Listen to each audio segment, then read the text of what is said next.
کچھ سوالات میرے ذہن میں ہیں جو کہ اکثر مریض پوچھتے ہیں میرے سے۔ میں نے سوچا کہ میں ایک کمپلیٹ ویڈیو بناؤں اور آپ لوگوں کو میں سمجھا دوں۔ اکثر مریض مجھ سے پوچھتے ہیں کہ ڈاکٹر صاحب میں کتنے مہینے سپلیمنٹس یوز کروں کہ میرے جراثیم کا جو کاؤنٹ ہے، جو حرکت ہے، جو مورفالوجی ہے وہ ٹھیک ہو جائے، وہ بہتر ہو جائے۔ ایک جراثیم کے بننے پہ 70 سے لے کے 90 دن تک لگتے ہیں، تو کم از کم آپ نے 3 مہینے دوائی یوز کرنی ہے۔ جراثیم کا نارمل تعداد ہے وہ 15 ملین پر ایم ایل ہونا چاہیے۔ اس کا جو حرکت ہے تیز بھاگنے والے جراثیم وہ کم از کم 32% ہونی چاہیے۔ نارمل شکل والے 4% ہونی چاہیے۔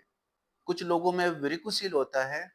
ویریکوسیل کی وجہ سے گولیوں کا ٹیمپریچر بڑھ جاتا ہے۔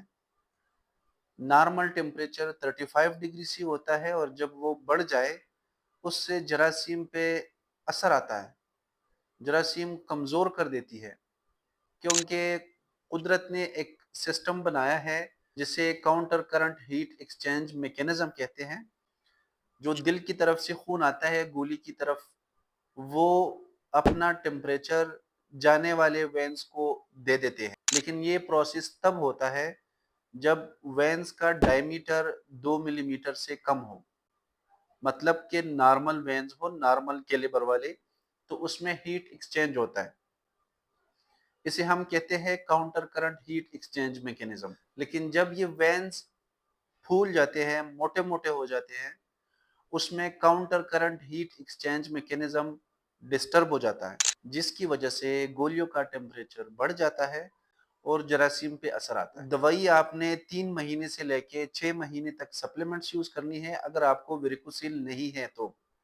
اگر آپ کو ویریکوسیل ہے، اس کا آپ نے آپریٹ کرنا ہے، کیونکہ وہ دوائیوں سے ٹھیک نہیں ہوتا۔ اس کے ساتھ ساتھ عورتوں کے جو مسئلے مسائل ہوتے ہیں، جیسے کہ فائبرائڈز ہوتے ہیں، گوشت کی رسولی یا پانی کی تھیلیاں جسے پولیسسٹک اوویرین سنڈروم کہتے ہیں، یا ہارمونل امبیلنسز ہوتا ہے، تو یہ چیزیں کریکٹیبل ہے، اس کا علاج ہو سکتا ہے۔ اگر کسی عورت کا سائیکل جو ہے وہ 28 ڈیز کا ہے، تو اس سے 14 مائنس کر کے 14th ڈے پہ اس کا انڈا ریلیز ہوگا، جس کو اویولیشن کہتے ہیں۔